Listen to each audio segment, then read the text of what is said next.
Bonjour à tous. Ça bouchonne encore un petit peu à l'entrée, mais on va démarrer quand même pour pas reculer trop le programme. Je vous remercie tous d'être venus. Vous êtes très nombreux, c'est agréable. Je vais commencer par me présenter. Donc, je m'appelle Anne Lagile, je suis agent d'assurance depuis 10 ans. Ça fait 20 ans que je travaille dans les assurances. Et aujourd'hui, je suis spécialisée depuis 10 ans dans le dommage aux personnes. En assurance, vous avez le dommage aux biens et le dommage aux personnes. Donc ça, c'est notre spécialité. Le monsieur qui va... Voilà, Johan, c'est mon associé. On a 4 collaboratrices, dont une qui est dédiée exclusivement aux sinistres, puisqu'on a la spécialité de gérer les sinistres à l'agence. On n'a pas de plateforme téléphonique et on se bat pour garder cet environnement-là.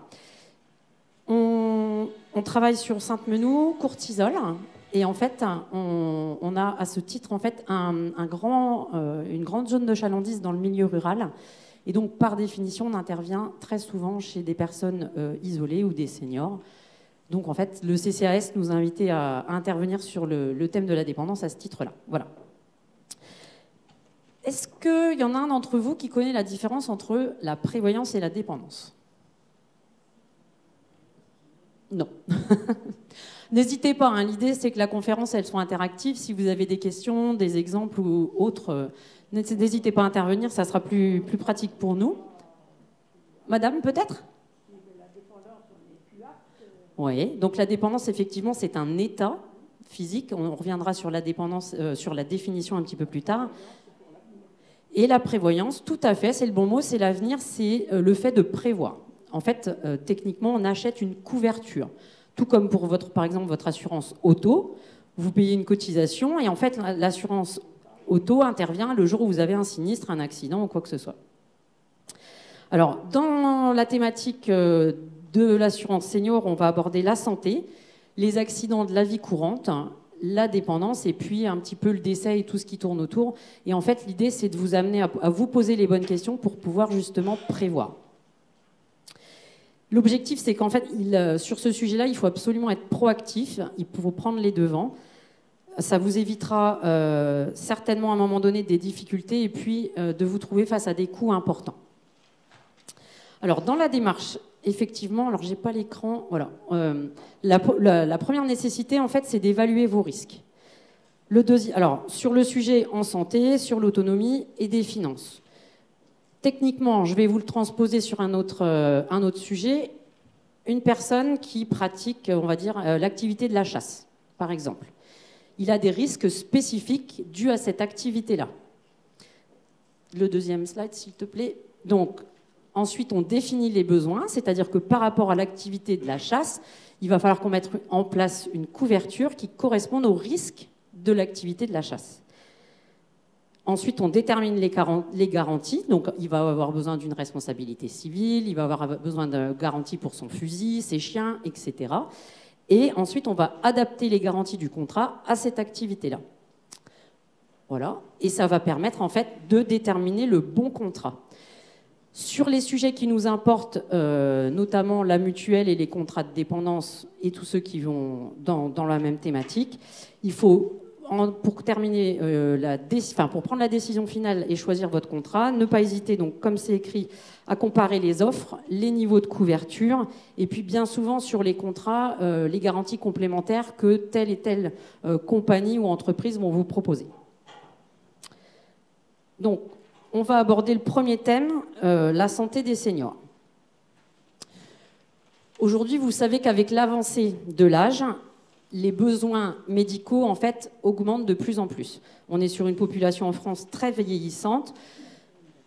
Et bien souvent, la population des seniors est susceptible, en fait, de souffrir de pathologies très spécifiques comme l'hypertension, le diabète, les maladies cardiovasculaires, l'arthrose. Je pense que je vais m'arrêter là parce que la liste peut être bien plus longue et que vous la connaissez certainement. Tout ça, c'est des pathologies chroniques qui, en fait, vont engager pour vous un suivi médical régulier et puis certainement des traitements ou des aménagements coûteux. Donc vous avez des besoins spécifiques pour des pathologies ou des maladies qui sont propres aux seniors Et bien souvent, le vieillissement en fait, amène une diminution en fait, de ce qu'on appelle l'autonomie fonctionnelle. C'est-à-dire que les actes de la vie quotidienne peuvent un petit peu être amoindris. Donc il faut adapter votre couverture, la couverture des soins médicaux à tout ça. Les enjeux de la santé dans le contexte actuel, je pense que vous avez pu constater que vous avez dû faire face à des hausses de cotisations sur les mutuelles santé. Je vois tout le monde qui hoche la tête, donc ça va, au moins vous êtes raccord sur le sujet. On a encore des augmentations à venir qui correspondent forcément au vieillissement de la population et particulièrement forcément pour les seniors, puisque vous avez tous des besoins spécifiques qui ont un coût élevé. Vous avez dû faire face aussi à des baisses de remboursement qui, elles, sont récurrentes et puis qui continuent encore à avancer. Les consultations sont de moins en moins remboursées. Les médicaments, vous voyez des déremboursements de médicaments. Je crois qu'en 2025, il va y avoir encore 1,6 milliard de déremboursements de médicaments. Et en fait, la conséquence directe pour vous, c'est qu'il vous reste une part bien plus importante en fait, à régler à la pharmacie ou chez les médecins ou les spécialistes. Du coup, voilà, augmentation de vos dépenses sur le 3e point. Et la facture est de plus en plus lourde. Ça, je pense que vous avez tous pu le constater. Alors que c'est un poste dans votre budget et dans votre vie quotidienne qui est très très important. Donc, les défis du système de santé aujourd'hui, il y en a aussi à relever. Alors, pour le coup, vous habitez tous sur Châlons ? Oui. Alors, du coup, vous avez des aménagements ou de la disponibilité de médecins quand même assez facilement ? Oui ? Non ? D'accord. Alors, moi, je vais vous donner l'exemple, parce que du coup, nous, on est si on prend l'agence la plus externe à Sainte-Ménéhould, dans l'Argonne, on a une très, très grosse périphérie tout autour. Il y a presque plus de médecins, mais quand je dis presque plus, ils doivent être 5 à tout casser. Donc, il y a des mutuelles aujourd'hui qui vous proposent de plus en plus de la téléconsultation. Alors, ça fonctionne très bien quand l'informatique fonctionne très bien et quand vous avez de l'informatique à disposition. Aujourd'hui, il y a des centres de téléconsultation qui se créent aussi dans les villes. Ça, c'est des options que vous pouvez trouver dans certaines mutuelles. Mais à un moment donné, ça sera une solution pour en fait combler l'absence de médecins sur certains environnements. Vous pouvez constater aussi l'augmentation de certains coûts qui ne sont plus pris en charge par l'assurance maladie. Sur des lunettes, par exemple, si vous changez de lunettes, vous savez que c'est limité à certains forfaits. Donc à un moment donné, s'il y a un surcoût, il est à votre charge. Tout ce qui est prothèse dentaire et couronne, le même raisonnement. Il y a une base de remboursement sécurité sociale. Et puis après, c'est votre mutuelle qui prend le relais. Tout ce qui est prothèse auditive aussi, et le déremboursement en continu des médicaments. On en arrive du coup à ce que, pour prévoir en fait les besoins que vous avez, pour prévoir en fait de combler ces besoins, il faut que vous fassiez attention à lister une partie des garanties dont vous avez besoin dans votre mutuelle. Quelqu'un qui n'a pas de problème de vision, on ne va pas forcément aller lui mettre des options d'optique dans sa mutuelle. Il y a des mutuelles qui fonctionnent avec des forfaits, où vous avez un niveau 1 en lunettes, en dentaire, en soins, en hospitalisation, etc. Et après, c'est niveau 2, niveau 3, niveau 4. Et en fait, si vous voulez augmenter de niveau, par exemple, sur les lunettes, vous allez être obligé de payer l'option sur le dentaire, l'hospitalisation, etc. Vous avez d'autres mutuelles qui vous permettent d'adapter en fait chaque garantie à vos besoins. Elles sont par socle. Donc ça, il faut vérifier. Depuis quelques années, vous avez aussi le 100% santé. Ça, tout le monde connaît. Ouais. Donc en fait, aujourd'hui, toute la population française a accès à des soins optiques, dentaires et auditifs sans rien avoir à débourser, avec ce qu'on appelle le reste à charge zéro. N'hésitez pas, quand vous allez faire un devis pour vos lunettes ou des soins dentaires, à demander 2 devis. Le devis 100% santé et le devis avec éventuellement des aménagements sur des verres pour vos lunettes ou des soins complémentaires pour les dents. Mais n'hésitez pas à demander les 2 devis. Souvent, les praticiens, ils orientent plus facilement vers le devis qui est le plus coûteux, malheureusement. Le premier devis, il est toujours 0. Ça dépend. C'est pas du 100%. C'est-à-dire 100%, 0 € à charge. Oui. Donc, mais tous les praticiens ne déposent pas ce premier devis-là, en fait. Donc, on n'a qu'un devis. Hein. Mais c'est pour ça que je vous dis, n'hésitez pas à demander les deux, en fait. Oui, ce que je vous disais, c'est que le premier devis, c'est toujours 0. À votre charge. À ma charge. Oui, exactement. Normalement, vous pouvez tous aller avoir des lunettes et vous faire avoir des couronnes, des prothèses, etc., sans rien avoir à votre charge. Alors, la totalité des soins ne sont pas pris dans le programme de la sécurité sociale, mais la majorité des soins le sont. Donc, n'hésitez pas à demander, ça fonctionne. N'hésitez pas...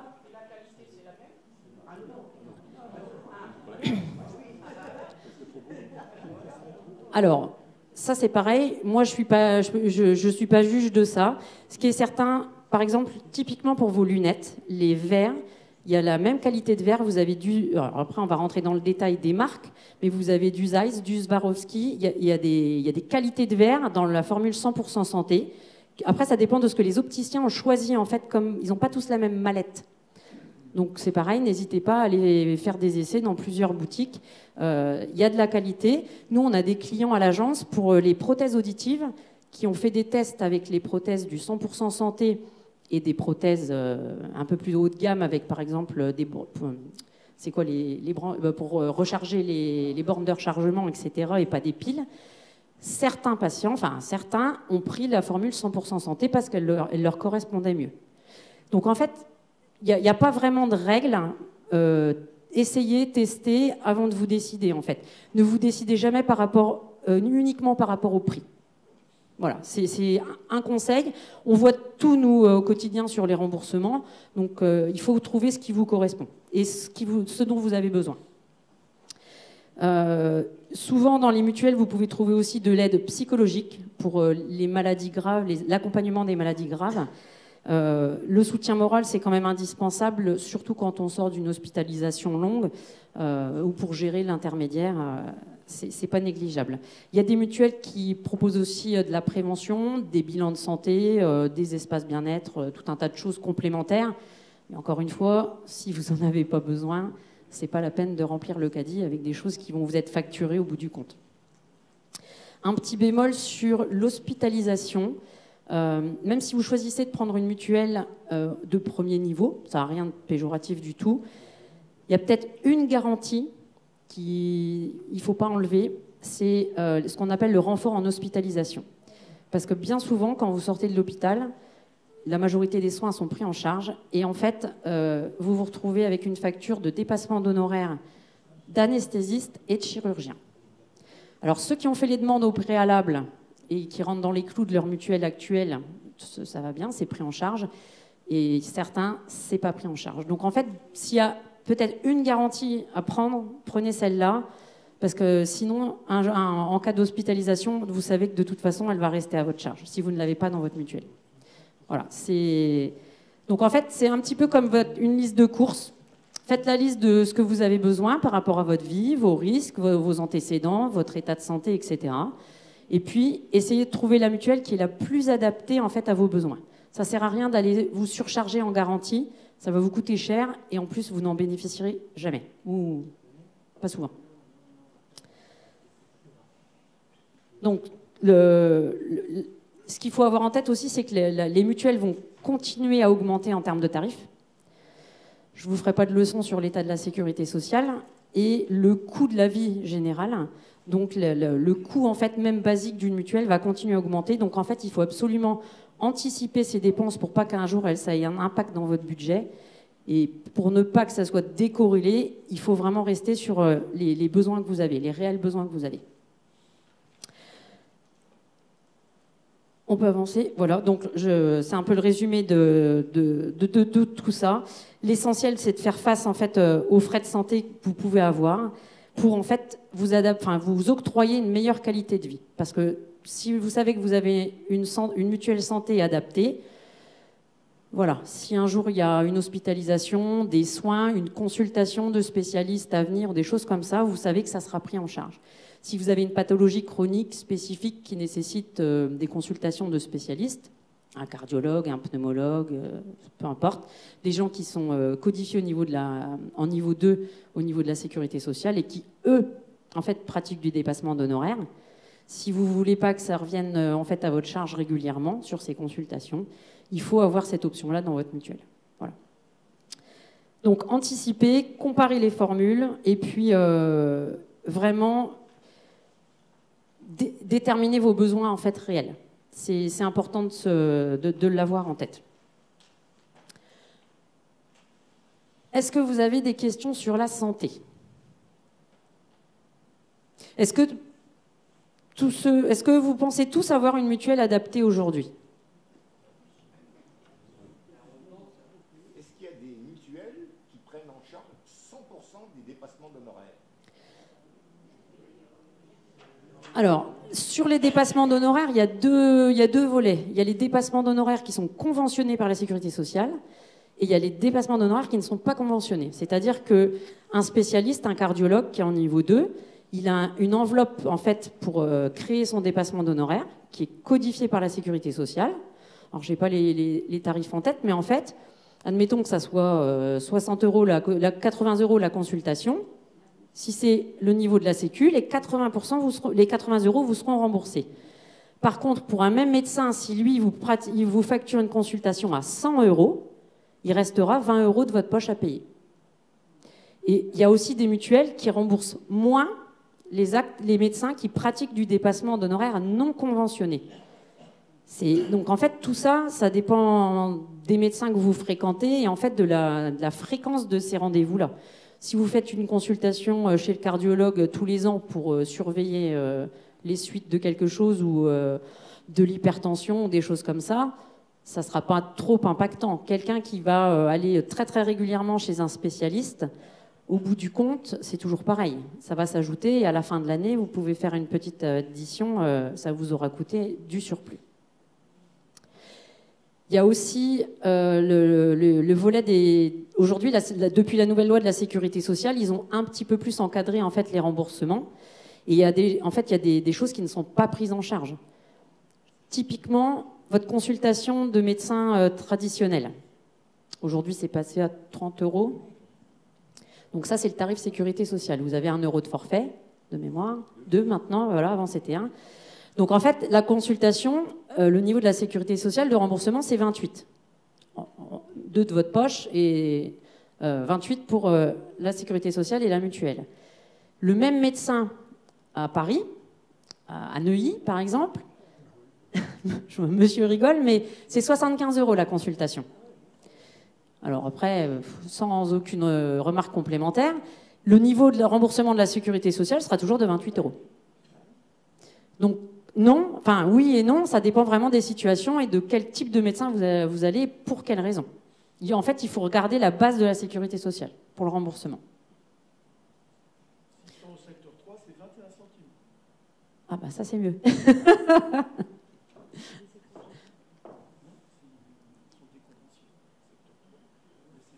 Oui, après il y a des secteurs en France où les tarifications ne sont pas les mêmes. Adapté à sa situation, ouais. Quel est le rôle d'une surcomplémentaire alors? Il y a des personnes qui ont une mutuelle et qui ont une surcomplémentaire santé. Intégrée ou annexe? Annexe. Ça sert à rien. Je vais vous le transposer. Si vous êtes 2 à table, ça ne sert à rien d'acheter 10 tranches de jambon, quoi. Enfin, c'est basique, mais voilà. Je ne sais pas. Aucun intérêt en fait. Si elle est adaptée et qu'elle correspond à vos besoins et à vos risques futurs, aucun. Après, il y a des surcomplémentaires qui sont fournis par les entreprises, quelquefois, ou alors qui ont des connexions avec la mutuelle de base. Mais si elle vous coûte en plus, aucun. Enfin, là comme ça, je ne vois pas l'intérêt. Bien souvent, elles correspondent quand même en fait à des forfaits complémentaires sur les postes optiques, dentaires et auditifs. Ou les médecines douces pour rembourser l'ostéo, les pédicures, les choses comme ça. Mais il faudrait voir en fait quelles sont les garanties complémentaires de ce contrat-là. Bonjour madame. Tranquillement, installez-vous. On était en train de parler de la mutuelle santé. Est-ce que vous auriez une question? Ah bah alors prenez le temps d'arriver, il n'y a pas de souci. Alors le deuxième thème, on va parler des accidents de la vie courante et surtout de leurs conséquences financières, puisque là, il y a une prévention aussi à mettre en place si on le souhaite. Les risques quotidiens et les accidents, c'est un risque majeur chez les seniors, puisqu'on sait qu'il y a des répercussions bien souvent sur l'autonomie et sur la qualité de vie. C'est des accidents qui sont pour la plupart imprévisibles, qui en fait ont des répercussions sur votre budget, ont un coût élevé, parce que ça génère derrière des aménagements de votre domicile, des soins médicaux ou alors de l'assistance, pour que vous puissiez rester chez vous. Alors, on vous a mis 4 exemples. Les chutes, la première. Est-ce que vous savez combien ça concerne de personnes en France par an? Les chutes à la maison. Allez, un petit chiffre comme ça, au hasard. Combien? J'ai pas entendu. 400 000? Non, alors, c'est 400 000. Voilà. Il y a 400 000 personnes par an qui sont victimes de chutes à domicile et qui, dans la plupart des cas, ont des conséquences graves, qui génèrent bien souvent de la rééducation et puis des aménagements pour revenir à la maison. En point 2, vous avez tout ce qui concerne les brûlures, les intoxications, dû bien souvent à une altération de la perception. Ça va avec les risques domestiques. Les cas les plus récurrents, c'est l'ingestion accidentelle de médicaments. Alors, où on ne fait pas attention, où on se trompe, où la personne s'est trompée, vous savez, dans les piluliers ou des choses comme ça. Et puis l'ingestion de produits ménagers. Ça, on n'en parle pas souvent, mais ça arrive quand même beaucoup. On en arrive aux accidents domestiques et tous les dangers donc, liés au jardinage, au bricolage, à toutes les activités de loisirs. Donc là, bien souvent, alors c'est moins grave, mais ça génère quand même des blessures. Et puis, ou de l'hospitalisation ou de l'immobilisation dans les cas les plus graves. Le point 4, on n'en parle pas de trop, mais il y a quand même des escroqueries, des risques de fraude, notamment à la destination des seniors.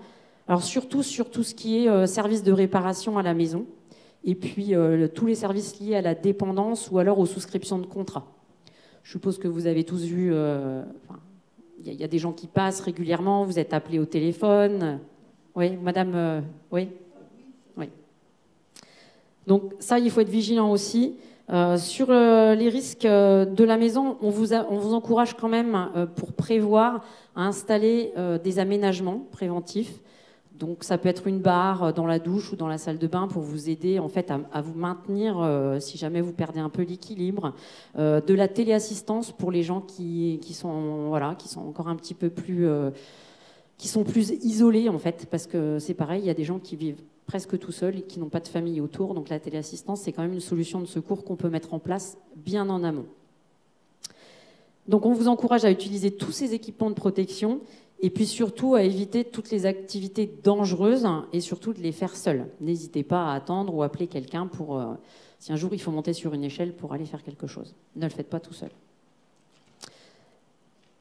Un petit point pour partir des escroqueries, au-delà des aménagements, autant pour moi, la garantie des accidents de la vie. Donc premier point de prévoyance, au-delà des aménagements, c'est une garantie qui permet de faire face en fait aux risques du quotidien. Elle va vous amener une protection financière et puis un accompagnement adapté par la suite. Alors techniquement, voilà, vous avez de l'indemnisation en cas d'accident, puisque ça permet de combler le coût élevé des soins et des aménagements qui sont nécessaires à installer au domicile. Ça prend en charge les frais médicaux qui ne sont pas remboursés par la sécurité sociale, parce que bien souvent, suite à un accident, vous avez des traitements, mais l'ensemble n'est pas forcément remboursé. On peut vous fournir donc une assistance à domicile, une aide ménagère. Ça peut être aussi des fois du gardiennage d'animaux, parce que si vous êtes tout seul ou que vous êtes coincé à l'hôpital et que vous avez un animal de compagnie à la maison, Et ben voilà, il y a des services qui sont faits dans ce type de contrat-là pour gérer en fait tous les points de votre vie. Et puis ensuite, en envisageant le retour au domicile, on adapte le logement avec tout ce que je vous ai dit avant, les bars, la téléassistance, ça peut être un monte-escalier, ça peut être des choses comme ça, qui en fait vous permettent de rentrer chez vous plutôt que de rester à l'hôpital. Il y a du soutien psychologique aussi en cas d'accident grave. Et puis, il y a des mutuelles, des garanties qui proposent du service à domicile, de la kiné à domicile. Aujourd'hui, ça se pratique encore. Ça, de toute façon, ça vous permet en fait, de revenir chez vous en sécurité. Parce que si l'accident est arrivé dans votre domicile par rapport à un aménagement, un escalier qui est compliqué à monter ou qui est très raide et que vous n'avez pas de barre pour vous aider, l'idée, en fait, en revenant à la maison après être remis en état, c'est de vous installer en fait, des moyens de rester chez vous en sécurité et que l'accident ne se reproduise pas. Le deuxième point de prévoyance donc, sur tous ces éléments-là, c'est aussi pour faire suite au point sur les escroqueries, c'est la protection juridique. Alors, ce type de garantie-là, vous pouvez le retrouver ou dans vos contrats d'assurance habitation, ou dans vos contrats d'assurance voiture, ou alors vous pouvez les trouver en contrat tout seul à côté, qui couvre en fait la totalité de l'environnement de votre vie. Donc là, l'idée, c'est défendre vos droits suite à un litige. Et en fait, bien souvent, quand on a un problème, on a peur d'engager des démarches juridiques parce que c'est compliqué, que ça peut être coûteux. Là, le fait d'avoir ce type de garantie, vous avez une assistance. Et en fait, nous, pour le voir aussi avec les clients, on a 80% des dossiers qui sont réglés en fait à l'amiable, sans aller en justice. Parce que bien souvent, quand c'est un service juridique qui appelle, ça contraint un petit peu la personne en face. Ça peut aider à régler le sinistre ou le litige de manière plus rapide. Il y a de la médiation pour les soins post-accident. Et puis, on a aussi de l'assistance pour contester des décisions médicales, ça arrive, ou des prises en charge qui sont refusées par la sécurité sociale. Et puis, quelquefois, on a eu en fait des aides sur des litiges, en fait, sur des établissements de soins ou des EHPAD pour des cas de manquement aux soins. Voilà. Donc là, c'est vraiment très, très spécifique. Mais c'est des garanties en fait qui peuvent vous aider à prévoir ce type d'événement-là. Est-ce que vous avez une protection juridique ? Est-ce que vous l'avez déjà fait fonctionner ? Oui ? Non ? Alors, en fait, pour ceux qui l'ont, n'hésitez pas même un jour à les appeler si vous avez un souci, parce que même ils seront à même de vous donner des conseils. En fait, c'est pas parce que vous les appelez qu'il y a une démarche ou une procédure qui va se mettre en place. Eux, ils vont être capables de vous dire, mais madame, en fait, là, ils vont vous donner une démarche, ou alors ils vont vous dire, on pourra rien faire, ou alors ça va être grave. Ils vont vous aiguiller. Donc, vous pouvez aussi les appeler pour poser des questions. Faut pas hésiter, ils sont là pour ça. Voilà. Le troisième point. Donc, la dépendance. Donc, madame l'a dit tout à l'heure, la dépendance, c'est quand on est plus capable, plus trop. Ouais. Donc, en fait, la dépendance, c'est une incapacité, la définition de la dépendance, c'est une incapacité totale ou partielle d'une personne seule à accomplir, en fait, les gestes essentiels de la vie quotidienne. Alors, quels sont les gestes de la vie quotidienne que tout le monde est censé pouvoir faire tout seul? Oui. Oui. Alors, techniquement, on pouvait le faire dans l'ordre. Le matin, qu'est-ce qu'on fait en premier? On se lève. Donc, le premier point, c'est se lever. Parce qu'en fait, si vous n'arrivez pas à vous lever de votre lit, ça va être compliqué pour la suite de la journée. Vous levez, vous habillez, vous déplacez, vous lavez et mangez. Voilà.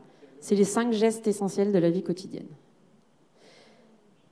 Donc, la dépendance aujourd'hui, elle est due au vieillissement de la population.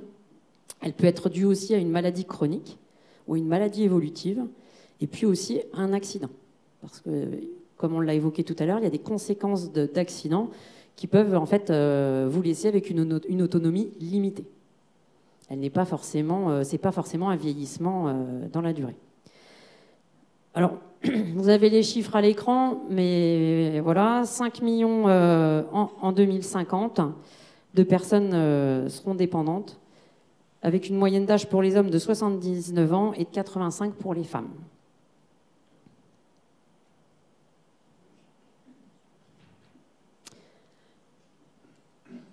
Comment se caractérise la dépendance? Par la grille Agir. Alors la grille, en fait, c'est une grille qui est utilisée pour déterminer le niveau d'aide et d'allocation que vous allez recevoir. Alors, c'est très très aléatoire, il n'y a pas de règle. Dans les grandes lignes, s'il y a un ou deux gestes de la vie quotidienne que vous ne pouvez pas réaliser, vous allez être en GIR 5 et en GIR 6. Mais si par exemple c'est le fait de vous ne pouvez pas vous lever, ça va bloquer tout le reste de votre journée. Donc en fait, ça va être plus impactant. Ça, c'est déterminé par tout l'environnement de la sécurité sociale et les médecins conseils. Techniquement, je vous donne un exemple. Quand vous êtes en GIR 2, vous allez avoir le droit à une aide médicale et à une assistance quotidienne à la maison. Parce que quand on est en GIR 2, il y a déjà tout un tas de choses qu'on ne peut plus faire.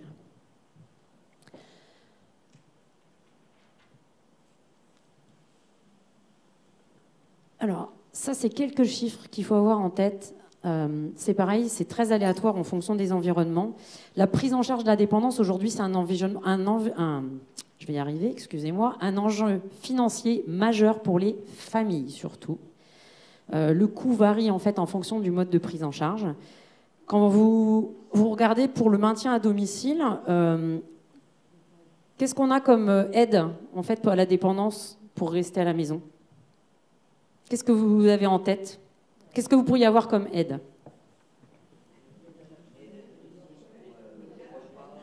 C'est ça, l'aide à la toilette, une aide ménagère, quelqu'un qui vous amène des repas à domicile. Donc tout ça, ça a un coût.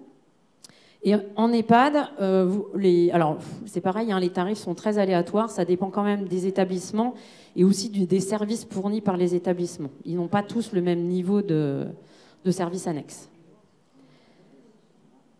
Je vais mettre une autre petite alerte, en fait. Il y a un coût caché à la dépendance.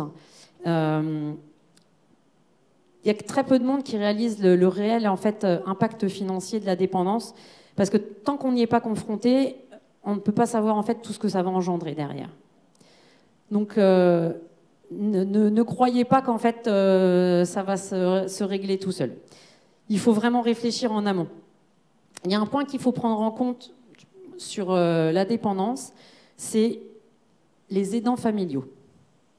Et vous voyez le chiffre à l'écran, 9 millions de personnes aujourd'hui en France aident les 1 million qu'on a vu tout à l'heure, 1,4 million de personnes dépendantes. Vous imaginez en fait le pôle de gens qui travaillent en fait autour pour aider les dépendants, alors soit à rester à domicile, soit en établissement. L'aide, ça peut être, donc on l'a dit tout à l'heure, l'aide physique, les repas, la toilette, les déplacements, l'aide administrative pour gérer en fait vos papiers, tous les dossiers, les médicaments, organiser les rendez-vous chez le médecin, remplir les dossiers pour les demandes d'aide, parce que ça c'est le serpent qui se mord la queue. Et puis avoir un aidant à la maison, c'est aussi bien souvent un soutien psychologique, parce que la personne qui est dépendante, elle est bien souvent par définition isolée. Donc avoir quelqu'un qui passe à la maison, c'est bien pratique. Je crois qu'il y a la Poste qui propose un passage comme ça de personnes dans les familles. Alors, être aidant, ça peut engendrer quand même une lourde charge. Elle peut être émotionnelle, physique, financière. Les aidants sont souvent en fait dépassés par la situation. Ça a un impact professionnel parce qu'en fait, ils prennent du temps sur leur vie quotidienne ou leur travail ou des jours de congé. Donc forcément, il y a une répercussion.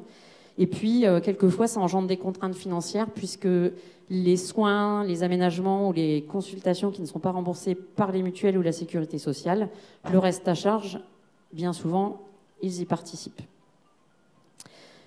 Alors, il faut le savoir, il n'y a pas trop de communication sur le sujet, mais il y a des aides pour les aidants.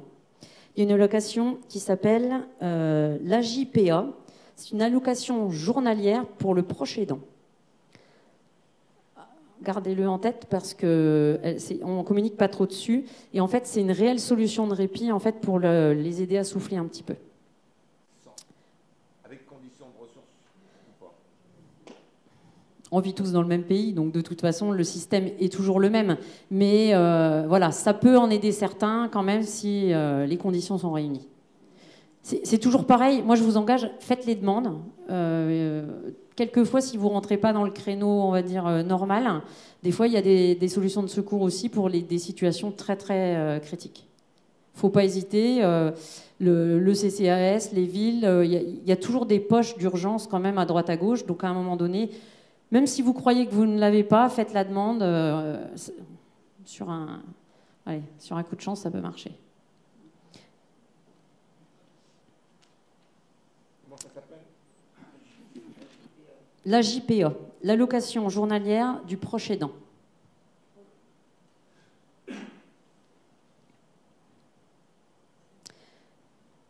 On va revenir aux personnes en situation de dépendance. Alors, pour prévoir sur ce type de réflexion, alors, il y a plusieurs solutions, il y a plusieurs types de contrats. Je vous en ai mis 3 pour vous donner en fait des pistes de réflexion. Il y a les contrats type indépendance. Donc là, on est sur une solution de ce qu'on appelle de prévoyance. C'est un petit peu comme je vous ai dit tout à l'heure pour votre assurance voiture. Vous payez une cotisation régulièrement et si seulement vous avez un accident, l'assurance intervient. Ce type de contrat, c'est la même chose. Vous allez souscrire de bonne heure, vous allez payer une cotisation régulièrement dans le temps et si à un moment donné, vous êtes en état de dépendance, alors qu'elle soit partielle ou totale, par rapport au contrat que vous aurez souscrit au départ et à ce que vous aurez choisi en fait comme intervention, le contrat va se déclencher. Ça permet donc le versement d'une rente mensuelle. Alors, l'objet de cette rente, c'est pas de boucler votre budget, c'est surtout en fait de financer les aides que vous allez mettre en œuvre pour rester à domicile. On parlait d'aide ménagère, de repas livrés à domicile, d'aménagement de la maison. Ce contrat-là, il est fait pour ça. Vous allez aussi bénéficier d'un capital équipement. Donc 7 500 €, c'est un exemple, parce que ça varie un petit peu en fonction des contrats. Ça permet de financer les aménagements dont on a parlé, le monte-escalier, la barre dans la douche, les barres de circulation, tout un tas de choses comme ça. Tout ce que vous allez mettre en œuvre dans votre habitation pour pouvoir y rester de manière en sécurité, ça peut être financé par ce capital-là. Suivant les contrats, vous n'avez même pas à justifier en fait, de faire les travaux. Il est versé, vous en faites ce que vous voulez. Dans ces contrats-là, vous avez donc des services d'assistance qui vous sont proposés puisqu'ils ont des liens en fait, avec des antennes locales. Et puis, on reparlait des solutions de répit pour les aidants.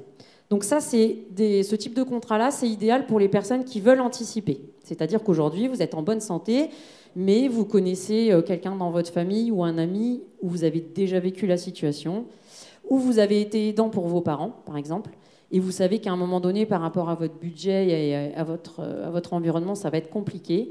Ce type de contrat-là, vous pouvez commencer à les mettre en place et vous allez payer des petites cotisations. Et le contrat se déclenchera si un jour vous vous trouvez en situation de dépendance.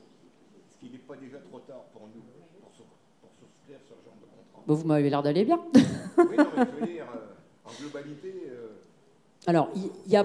ce qu'on cotise, on nous le rend après, quoi. Donc si on ne cotise pas beaucoup, c'est rare qu'on nous rende beaucoup. Alors, vous avez des rentes qui vont jusqu'à 2 000 € par mois. Alors, je vous rassure, les cotisations ne sont pas à cette hauteur-là. Alors, c'est toujours pareil, c'est comme votre assurance voiture ou votre assurance habitation. Si jamais votre habitation, elle ne brûle pas, ce que vous avez versé... En fait, il faut avoir en tête que c'est ce qu'on appelle la prévoyance. Vous achetez pour une année une couverture. Vous achetez une assurance voiture, une couverture en cas d'accident. Vous achetez pour votre habitation une couverture incendie. Et en fait, l'assurance fonctionne si le risque se produit. Là, c'est la même chose. En fait, vous payez des cotisations, vous achetez la couverture. Et si à un moment donné, vous êtes ou en dépendance partielle ou en dépendance totale, les garanties se mettent en œuvre. C'est un choix et ça correspond aussi à certains budgets. Parce que sur le contrat suivant, par exemple, Bah non, c'est bon. Alors ça, c'est ce qu'on appelle typiquement des contrats continuité. En fait, là, on est dans un volet assurance vie, c'est-à-dire que vous allez créer une enveloppe avec, si vous connaissez le contexte de l'assurance vie, c'est une poche d'épargne sur laquelle vous avez une clause bénéficiaire pour s'assurer que l'argent, justement, n'est pas versé à fonds perdu. Et là, vous allez bénéficier de la garantie, en fait, de la somme qui est versée sur le contrat pour qu'il soit versé à votre décès. Vous avez toutes les autres garanties qu'on a vues dans l'autre contrat, l'aide pour les aidants, l'aide financière, les solutions de répit, la prise en charge temporaire, etc. Mais en fait, votre enveloppe d'épargne, elle est réelle. Et elle sera versée au décès, aux bénéficiaires. Donc là, ça correspond plus à des budgets qui ont de l'épargne à placer ou qui ont des contrats d'assurance vie, mais qui sont dans un environnement classique et pas orientés vers de la dépendance. Ça, donc, c'est vraiment idéal pour ceux qui ont déjà des besoins, un petit peu de besoins, et qui veulent faire face en fait à une évolution de la situation, parce qu'on sait que ça va devenir de plus en plus compliqué dans le temps. Et je vous ai mis un troisième contrat qui existe. Donc là, c'est ce qu'on appelle les contrats confiance handicap. Donc là, on est vraiment dans l'accompagnement d'un proche qui est en situation de handicap. Alors typiquement, on travaille avec les tutelles aussi sur ce sujet-là, des parents qui ont un enfant handicapé et qui veulent s'assurer en fait quand eux ne seront plus là, qu'est-ce qui va arriver à leur enfant, parce que en fait, l'environnement qui s'occupe des personnes en situation de handicap n'est pas en fait organisé aujourd'hui pour que vous puissiez rester chez vous. Donc ces contrats-là sont faits aussi dans cette orientation-là pour qu'on puisse leur garantir en fait une sécurité financière tout au long de leur vie pour répondre à leurs besoins. Le petit avantage, parce que l'État n'est pas que bête là-dessus, vous avez un avantage fiscal en fait de 25% sur les cotisations versées pour ce contrat-là.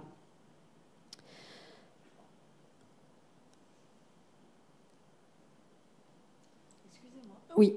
J'ai pas bien compris. C'est de l'argent qu'on place pour qu'au moment du décès, ça garantit une rente pour l'enfant en situation de handicap, par exemple, ou c'est plutôt quelque chose auquel on cotise si on devient dépendant et qu'on ne peut plus s'occuper de son enfant handicapé?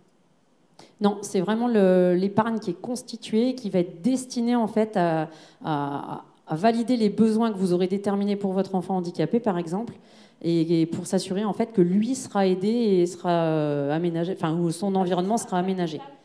Oui. L'autre contrat, c'est comme le premier, c'est de la prévoyance. C'est des côtés. Alors ça peut être fait aussi au bénéfice de la personne en situation de handicap, mais ça ne répond pas en fait à la même orientation. Alors, sur le sujet de la dépendance, il y a 3 points à garder en tête. Au-delà du fait que anticiper, ça reste la règle, on est dans la prévoyance. C'est pas parce que vous y pensez et que vous y réfléchissez, que vous prenez des décisions que ça va arriver. Mais par contre, si ça vous arrive et que vous n'avez pas anticipé, des fois on est un peu face au mur. Donc, l'objectif, c'est d'assurer la prise en charge et de préserver surtout l'autonomie de la personne chez elle le plus longtemps possible, parce que même si à un moment donné on est ennuyé pour faire certaines choses, on est quand même bien mieux chez soi. Soulager les aidants, parce que même si eux vous aident, eux ils ont besoin d'un petit coup de main aussi pour continuer à vous aider. Et sécuriser en fait votre avenir dans vos espaces privés, dans vos maisons, en aménageant en fait en fonction de vos besoins, vos logements. Savoir si vous êtes sur du plein pied, sur une maison à étage, sur est-ce que vous avez une baignoire, une douche. Enfin, il y a tout un tas de choses comme ça, en fait, qui sont importantes à vérifier. Est-ce que vous avez des questions en plus sur la dépendance? Oui, c'est lorsqu'on souscrit les contrats, il y a un questionnaire, je suppose. Donc si une personne est déjà dépendante et qu'elle veut souscrire un contrat dépendance, est-ce que ça va poser problème?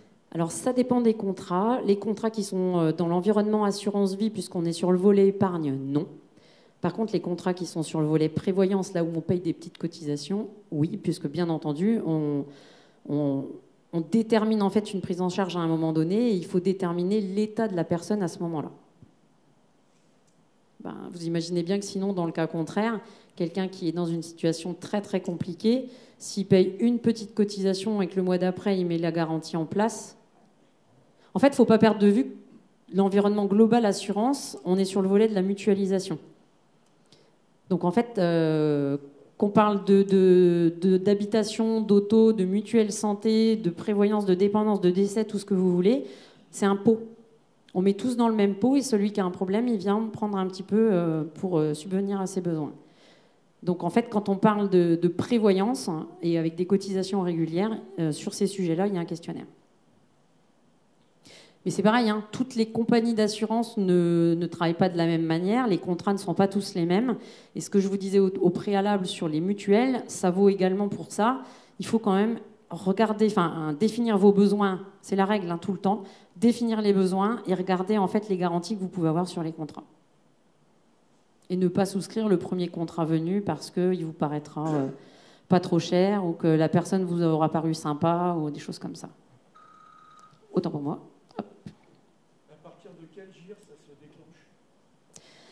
De mémoire, sur la partielle, ça doit être 3 et 4. Sur les 1 et 2, alors encore une fois, tous les contrats ne sont pas calibrés de la même manière, mais dans le grand volet, les 1 et 2, vous avez le droit aux aides, donc ça va être les aides ménagères, les repas, les aménagements, les choses comme ça. Et les 3 et 4, vous êtes en partielle. Non, c'est l'inverse. 5 et 6, autant pour moi, pour les aides, puisque 1 et 2, c'est la totale. Voilà. Mais après, encore une fois, tout dépend des actes de la vie quotidienne qu'on ne peut pas réaliser. Et ça, c'est à l'appréciation des médecins de la sécurité sociale quand vous passez les visites. Ensuite, encore une question, c'est comme pour les contrats auto, l'assurance peut vous dire vous avez trop de sinistres, on vous dégage. Est-ce que ça peut être pareil dans ces situations? Moi, je n'ai pas connaissance de situation qui se soit produit comme ça. Puisqu'en fait, il y a un engagement qui est pris dès lors que vous définissez les garanties. Par exemple, quand sur le contrat de prévoyance où vous payez les cotisations, on dit dès le départ, voilà, en partiel, j'aimerais avoir 600 €. En total, alors c'est souvent le double, 1200 par mois. Alors ça peut être 1000 et 2000, hein, c'est votre choix. Ça déterminera votre cotisation mensuelle par la suite. C'est aussi en fonction de vos besoins. Quelqu'un qui est tout seul, qui a une toute petite retraite, il faut arriver à compenser. Un couple qui est à deux avec une retraite plus importante, les besoins seront moindres. Quelqu'un qui a eu un héritage, qui a une grosse réserve d'argent, il ne va pas s'inquiéter de la même manière de la compensation du contrat dépendance. Donc tout dépend vraiment en fait du calibrage des garanties dès le départ. Mais j'ai jamais entendu de refus en cours de contrat. C'est pas le médecin de la Sécu qui fait le tir, c'est les services du département en fait. Du service APA du département. Du département. Oui, mais en lien avec les normes.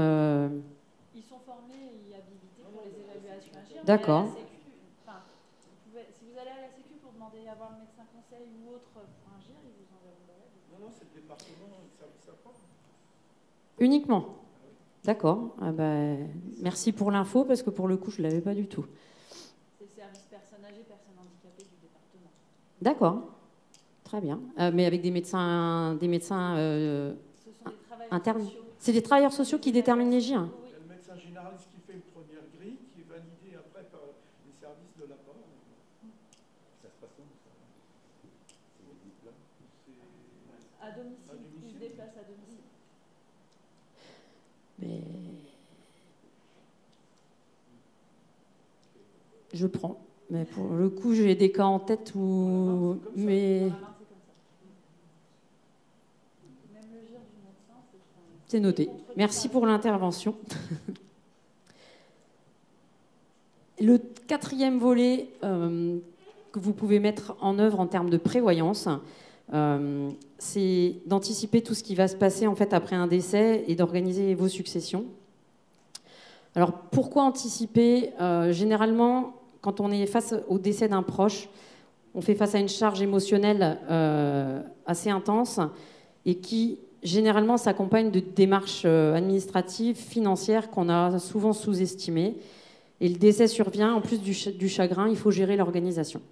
Donc c'est essentiel pour ceux qui le souhaitent, ceux qui en sont capables de s'organiser pour éviter des complications qui peuvent être juridiques ou financières par la suite. Tout le monde n'est pas en mesure d'anticiper, de réfléchir à ce qui va se passer une fois que vous aurez fermé les yeux. Ça peut éviter des complications, ça peut vous aider à être un petit peu plus serein. Le troisième point, c'est de respecter vos volontés. C'est aussi très très important en fait pour certains que les choses se passent d'une certaine manière et pas autrement. Donc ça, c'est à prendre en compte dans l'anticipation. Ça évite aussi aux héritiers bien souvent de faire face à des dettes ou à des charges financières imprévues. Parce que voilà, le coût moyen des obsèques aujourd'hui, on est entre 3 000 et 6 000.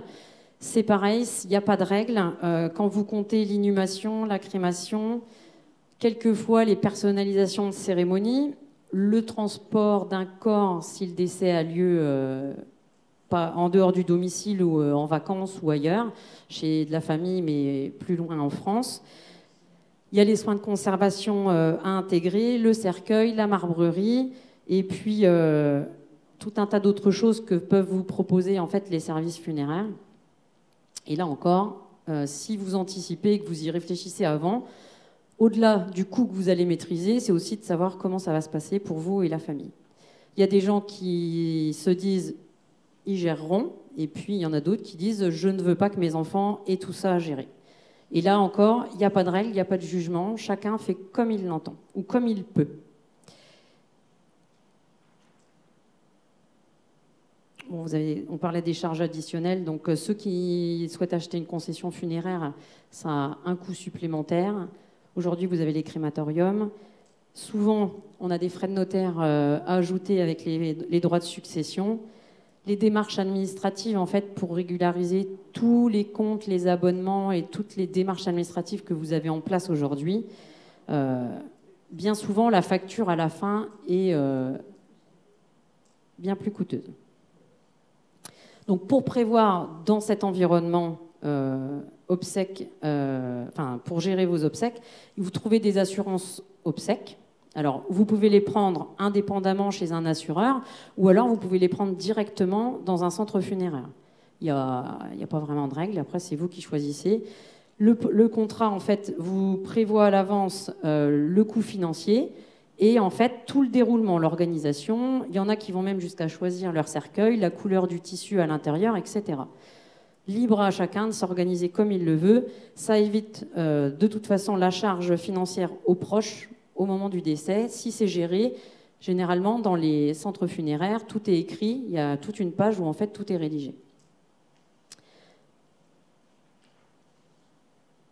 Je vous poste les services complémentaires parce que ça, on en a déjà parlé. Le deuxième point sur le sujet pour lequel vous pouvez vous organiser, c'est l'assurance vie. Donc là, l'objectif, c'est d'optimiser dans l'organisation donc de votre décès, mais aussi de la transmission de votre patrimoine. On en a parlé tout à l'heure, je vous ai parlé des clauses bénéficiaires dans les contrats pour la dépendance. En fait, une assurance vie, c'est une poche d'épargne, comme un contrat que vous pouvez avoir, un livret à la banque. La seule chose, c'est que ça fait partie d'un environnement fiscal qui permet d'être hors succession. Et il y a une clause bénéficiaire à l'intérieur. C'est vous qui en avez la totale rédaction. C'est-à-dire que vous choisissez à qui va être versée la somme sur le contrat. Donc ça peut être une personne, ça peut être 10 personnes, ça peut être 100 personnes. Ce n'est pas forcément quelqu'un de votre famille, ce n'est pas forcément quelqu'un de votre environnement. Vous avez la totale liberté de décider à qui va cet argent. Il y en a des personnes qui l'orientent vers une association, il y en a d'autres, c'est un ami, une nièce, un cousin. Il y a aussi des gens qui font en fait ce qu'on appelle la dévolution successorale. C'est la règle en France, c'est que normalement ça va à vos enfants. Mais vous avez le droit de dire il y a tant de pourcents ou telle somme qui ira à une autre personne. Vous êtes aux manettes, c'est à vous de choisir sur ce sujet-là. Et en fait, en anticipant, en prévoyant à l'avance pour vous organiser, vous savez que le jour où vous fermez les yeux, ça se passera comme c'est rédigé. C'est des clauses qui sont vérifiées par les services juridiques dans les environnements où vous souscrivez, donc ou chez l'assureur ou dans certaines banques. Vous choisissez la totalité et ce qu'il faut avoir en tête, c'est que la somme en fait qui est sur le contrat ne sera pas intégrée dans votre succession. Donc si à un moment donné vous avez déjà des biens, une maison, etc., ça ne générera pas de droits supplémentaires pour vos héritiers. Donc plutôt que d'avoir contrairement en fait techniquement à l'argent qui est à la banque. Si vous avez de l'argent sur des comptes à la banque, lui il va passer en succession. Si vous avez un contrat assurance vie, il ne passera pas en succession. C'est à calculer pour certains, ou si à un moment donné vous voulez faire un choix spécifique. Il y a aussi des familles dans lesquelles ça ne se passe pas bien. Il y a des personnes qui veulent orienter de l'argent ou des biens vers d'autres personnes. Tout ça, ça doit se prévoir et se réfléchir en amont. L'assurance vie, c'est un outil en fait pour gérer votre transmission patrimoniale. Mais pareil, il faut y réfléchir à l'avant et prévoir. Voilà. Donc, faire le bon choix pour protéger ses proches. Vous avez le contrat obsèque et le contrat assurance vie. C'est deux solutions qui peuvent vous aider pour faire tout ça. Je vais conclure sur la thématique prévoyance et dépendance. Donc, je vous rappelle, sur tous les sujets. N'oubliez pas d'évaluer vos besoins, de vérifier en fait ce qu'on vous propose en face, comme garantie, comme proposition, voir si c'est adapté. Et en fait, avant de choisir le contrat, vérifiez en fait aussi le coût de tout ce qu'on vous a intégré comme service complémentaire. Vous n'en serez que plus tranquille d'esprit. Et je vais terminer en vous disant que parce qu'il vaut mieux prévenir que subir, on sera toute l'équipe en fait présente sur le campus des seniors ici même du 7 au 10 mars, sur les 4 jours. Donc si vous avez des questions ou que vous voulez des renseignements complémentaires ou même qu'on jette un œil à vos contrats pour y regarder et vous dire ce à quoi vous avez le droit, n'hésitez pas. J'ai 2 collaboratrices qui sont là, Roxane et Noémie, et elles seront présentes avec nous. Donc on sera sur place, n'hésitez pas, on vous accueillera avec plaisir. Voilà. J'espère qu'on a rattrapé un petit peu le temps. Je ne sais pas où on en est au niveau du timing. Ça a explosé?